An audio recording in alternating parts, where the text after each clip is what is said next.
stake in Egypt's polity are quickly losing control of a very fragile situation which has been in place ever since Morsi's ouster in July. Last night, US President Barack Obama condemned the Egyptian interim government's use of force and called for cooler heads to prevail. We deplore violence against civilians. We support universal rights essential to human dignity, including the right to peaceful protest. We oppose the pursuit of martial law, which denies those rights to citizens under the principle that security trumps individual freedom, or that might makes right. Obama also announced the US would cancel its Bright Star joint military drills with Egypt, but didn't announce the suspension of military aid. Even as the aftermath of Wednesday's terrible violence lingers, the Egyptian capital is bracing itself for more unrest in the coming days. Morsi's supporters have vowed to continue their campaign of resistance against the interim government until the deposed leader is freed from captivity. More protests are planned despite the state of emergency and curfew imposed by authorities. The unrest has shaken the entire country, with violence reported in other cities and provinces. Among those places was Giza, where Morsi's supporters stormed and torched two buildings housing the provincial government. Tony Sabine, TVB News. In other news now, Hong Kong posted stronger second quarter economic growth compared with the first 3 months of the year, but the government also warned of a bubble in the property market. Diane To reports. Exporters are feeling the pinch because of slower growth. Chung Kwok Pan, the lawmaker representing textiles and garment, said competition is getting fiercer than before. That's despite a recent increase in foreign orders for his business.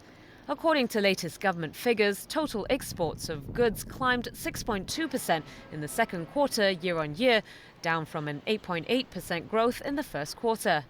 However, exports of services such as travel and financial services did better, rising by 8.1% year-on-year, up from a 5.3% increase in the first quarter.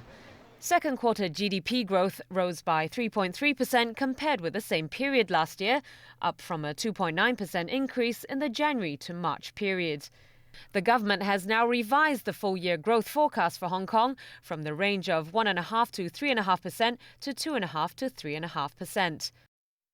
We are of the view that the global economy is likely to continue to expand at a modest pace in the near term.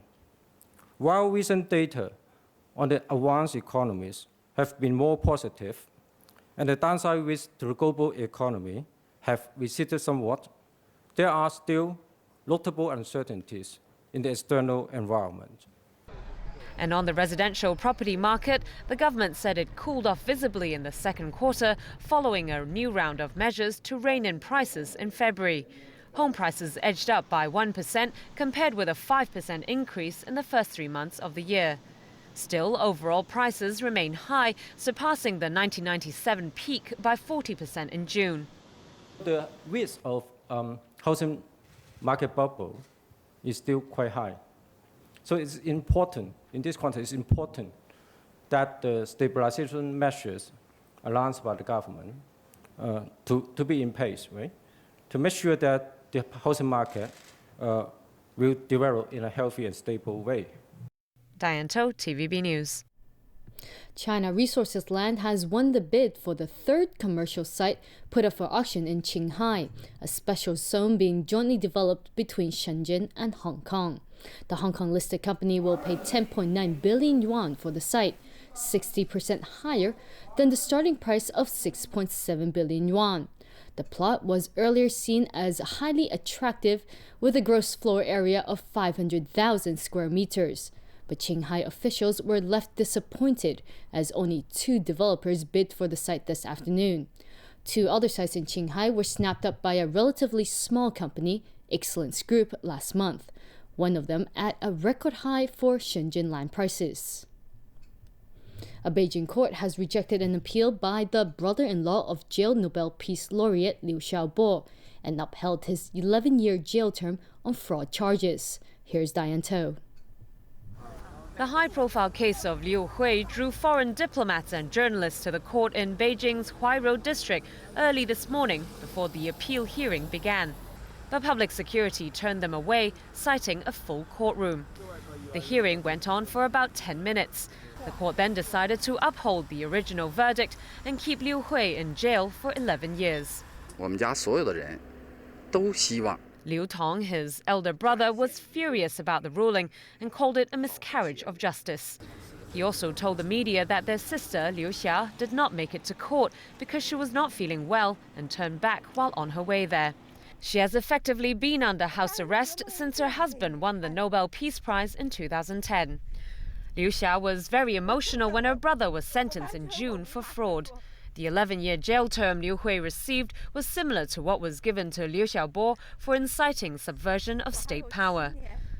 Liu Xia insists her brother is a victim of political vengeance. A European Union delegate said the EU is very concerned about the Liu family's situation and agreed the case may well be politically motivated. The EU would like to recall the great importance it attaches to the respect of human rights all over the world, the situation of human rights defenders and of their family members, as well as the due process of law in China. And therefore, the EU will continue to follow this issue very closely, and it reiterates its call for the release of Liu Xiaobo and for the lifting of Liu Xia's illegal house arrest. Liu Hui's lawyer, Shang Baojun, said his client didn't react much because the ruling was expected. In China, the original verdict is upheld in the vast majority of appeal hearings. Shang said Liu is thinking about appealing to a higher court, but admitted it wouldn't be of much use. The lawyer said it may even jeopardize his client's future chances of parole. 43-year-old Liu Hui was found guilty of fraud over a real estate dispute involving 3 million yuan, even though the case was said to have been resolved before it went to trial. Diane To, TVB News. Also in Beijing, work is underway to demolish an illegal garden villa on top of a 26-story building. Workers began tearing down the structure yesterday. The owner of the villa, Jiang Biqing, was earlier given 15 days to dismantle the giant illegal structure, estimated to cover some 800 square meters. The removal order came after complaints from other residents. Back locally now, the Immigration Department has broken up a syndicate which forged ID cards for mainlanders to allow them to work illegally in Hong Kong.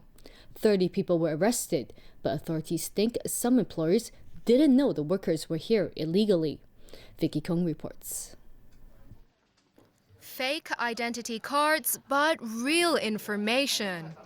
Immigration Department officers seized 35 forged Hong Kong ID cards and 2 home return permits. It came after officers searched several flats and workplaces managed by the syndicate. Authorities say the suspects used the genuine details of Hong Kong syndicate members to create the scam. A mandatory provident fund trustee tipped off the Immigration Department after discovering that several MPF applications were filed under a single identity.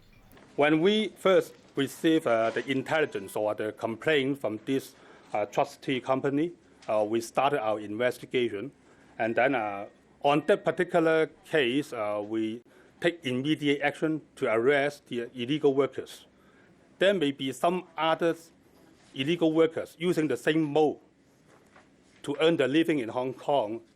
That's why we set up a special team and task them with the investigation process and to source the intelligence.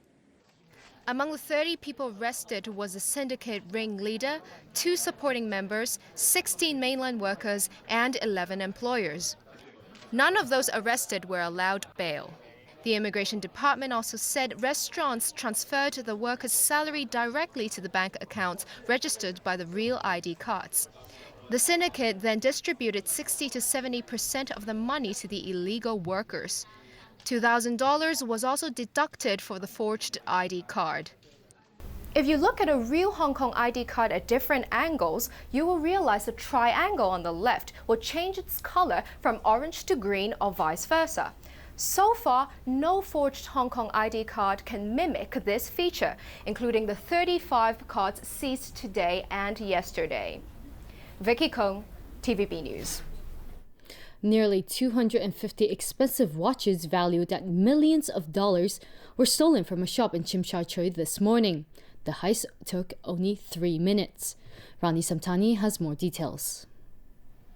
Shattering glass broke the morning silence at the Holiday Inn Golden Mile shopping arcade around 6 a.m., just after the arcade's security gates were opened. 3 men smashed the glass door of this watch shop with a hammer. They rampaged through the premises, grabbed 246 watches on display, and then quickly fled the scene. After the case, they come up to Pleasant Road, turn right to Modi Road, and boarded a goods van at the Bristol Avenue, and the car was driven towards the direction of Chatham Road. Initial reports put the value of the stolen goods at over $10 million. Police believe the culprits are professionals, as the crime lasted only 3 minutes. After reviewing the security footage, the police say they are looking for 3 Chinese males in their 40s. The shop's alarm system is monitored by a private security company. As soon as the burglars triggered the alarm, the company called to inform the police. Rani Samtani, TVB News. Russia's pole vaulting world champion has come out in support of her government's anti-gay law. She also had some things to say about gays and lesbians, as well as activists expected to protest at next Winter Olympics in Sochi. Jameson Wong has more.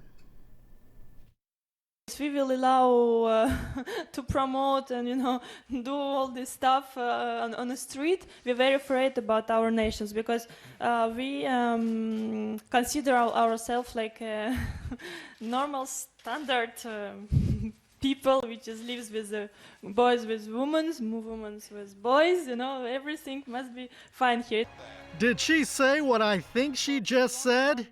She sure did, and Isinbayeva didn't stop there. Comes from the history, so we never had any problems.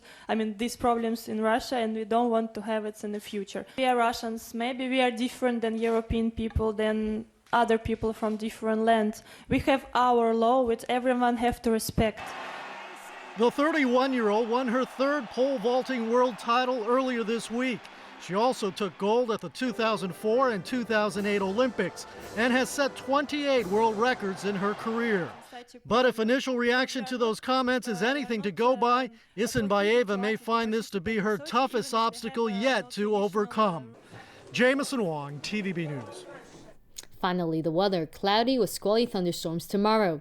Rain will be heavy at times with a top temperature of 29 degrees. And that's the news. Good night.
Earth Live was brought to you by Prince Jury and Maurice Lacroix.